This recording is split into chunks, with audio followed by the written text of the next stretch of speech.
ప్రభుత్వం రైతుకు అవసరమైన అన్ని విధాల చేయూత అందిస్తుంది. ఇప్పటి వరకు ఏ ప్రభుత్వం చేయనంత సాహసం మేము ఈ బడ్జెట్లో చేస్తున్నాం. మొత్తం ప్రతిపాదిత బడ్జెట్లో సింహభాగం అంటే 72,659 కోట్ల రూపాయలు వ్యవసాయ రంగానికి ప్రతిపాదిస్తున్నాం. ఇది రైతుల తలరాతలు మార్చే ఒక చారిత్రాత్మక నిర్ణయం. భారతదేశ చరిత్రలో వ్యవసాయ రంగానికి ఇది ఒక మైలురాయి. హార్టికల్చర్ ఆయిల్ పామ్ సాగు తెలంగాణలో 12.12 లక్షల ఎకరాల్లో, ఉద్యాన పంటల సాగు ద్వారా 53.06 లక్షల మెట్రిక్ టన్నుల ఉత్పత్తి జరుగుతూ ఉంది.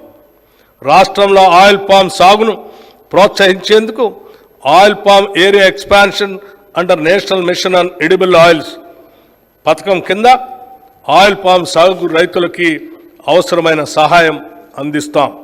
2024-25లో రాష్ట్రంలో 1 లక్ష ఎకరాల ఆయిల్ పామ్ సాగు చేసేలాగా లక్ష్యంగా పెట్టుకున్నాం. ఇప్పటికే 77,857 ఎకరాలకి రిజిస్ట్రేషన్ జరగగా 23,131 ఎకరాలకి అనుమతులు కూడా ఇవ్వటం జరిగింది. వచ్చిన మొత్తం రిజిస్ట్రేషన్లకి ఈ నెలలోనే ప్లాంటేషన్ మరియు డ్రిప్ అనుమతులు కూడా ఇవ్వాలని లక్ష్యంగా పెట్టుకున్నాం. నాణ్యమైన విత్తనాలు లభిస్తేనే రైతుకు సరైన దిగుబడి వస్తుంది. గత ప్రభుత్వ పాలనలో రాష్ట్ర రైతాంగం నకిలీ విత్తనాల వల్ల పూర్తిగా నష్టపోయారు.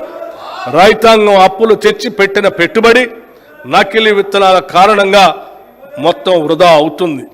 మా ప్రభుత్వం నకిలీ విత్తనాలను అరికట్టేందుకు కృత నిశ్చయంతో ఉంది. నకిలీ విత్తనాలను అరికడుతూ నాణ్యమైన విత్తనాలు రైతులకు అందించే దిశగా చర్యలు తీసుకుంటున్నాం. రైతులకు నష్టం జరిగే ఎటువంటి చర్యలను మా ప్రభుత్వం సహించదు.